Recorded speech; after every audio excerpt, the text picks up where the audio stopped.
Today in the Senate Appropriations Committee, things got heated. Fast. Senator John Kennedy grilled HHS Secretary Robert F. Kennedy Jr. over shrinking staff, questionable NIH spending, and taxpayer dollars going to dead people. Tension, sarcasm, and hard questions filled the room. This is Capitol Conservatives, where truth gets a microphone. Senator Kennedy leans in, eyebrows raised, and calmly asks Secretary Robert F. Kennedy Jr., "How many employees were at HHS when you started?" The answer, 82,000, now 62,000. Kennedy quips, "Is this the first time an institution has downsized?" He compares it to Microsoft and Meta, shrinking, but not collapsing. Like this breakdown? Tap subscribe for more. Mr. Secretary, how many employees were there at HHS when you took over? 82,000. How many do you have today? 62,000. Okay. It's about the level it was in 2019, right before COVID. Is this the first time that an institution in America has ever downsized? I don't think so. I think private and public institutions have history. Microsoft just announced that they were going to reduce their workforce by 6,000 people. Think that'll be the end of Microsoft? Senator, we wouldn't have reduced anybody. You think that'll be the end of Microsoft? I don't think so, Senator. Meta, I still call them Facebook, just announced they're going to reduce their workforce by 3,000 people. You think that'll be the end of Meta? I imagine it will not. Yeah. Think maybe the people at Meta know what they're doing? I think that they do. They make a lot of money, Senator. Kennedy goes straight for it. "Do you hate NIH?" The secretary shakes his head. "I love NIH." Kennedy presses, "Do you hate medical research?" But Kennedy isn't buying it. He pivots, hard. The hearing explodes into the core issue, financial abuse. Kennedy says NIH gives universities millions for research, but some siphon off tens of millions for their own campuses. He calls it what taxpayers call it, stealing. Stanford, for example, takes up to 78% in indirect costs.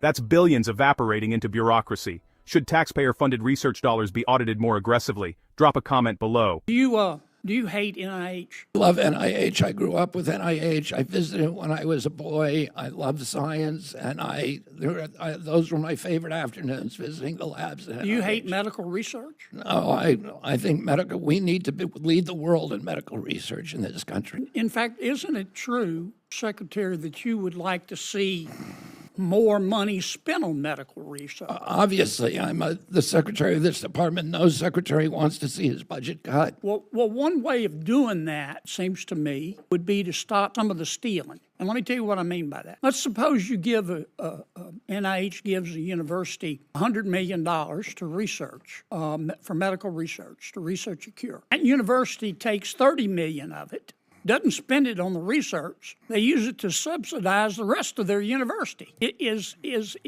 that show a commitment to medical research?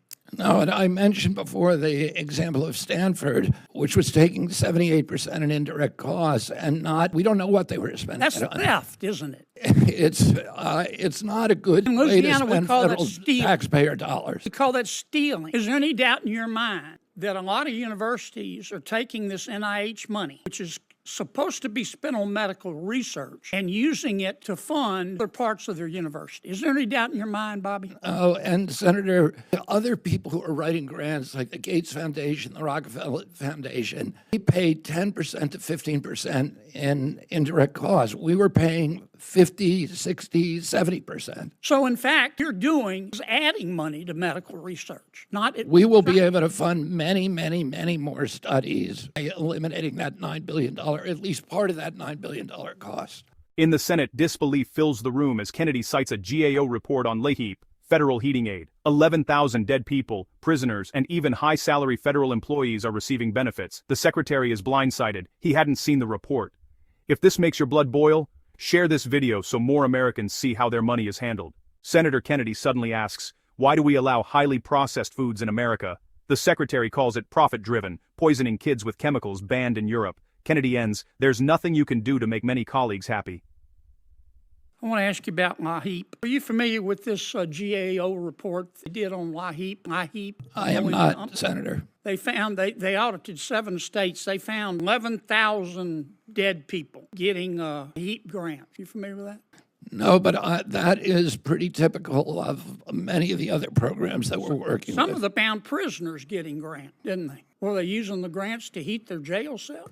They found 1,000 federal employees getting the grants with federal salaries that greatly exceeded the income limit. They found some of those folks living in million-dollar homes. I got 18 seconds. Why do we allow highly processed foods in America? That's a complicated question, but it's driven by profits, but to a food industry that is making money by poisoning American kids, and they don't do it abroad. Make the same products for Canada and for Europe that do not contain many of those chemicals. You understand, Mr. Secretary, there's nothing you can do that's going to make many of my Democratic colleagues happy. You get that, don't you? I do understand. I'm coming to understand that, Senator. Yes. Thank you. This hearing exposed bloated costs, broken programs, and a food industry with no accountability. Senator Kennedy didn't pull punches, and Secretary RFK Jr. faced tough questions. For more raw coverage, hit subscribe to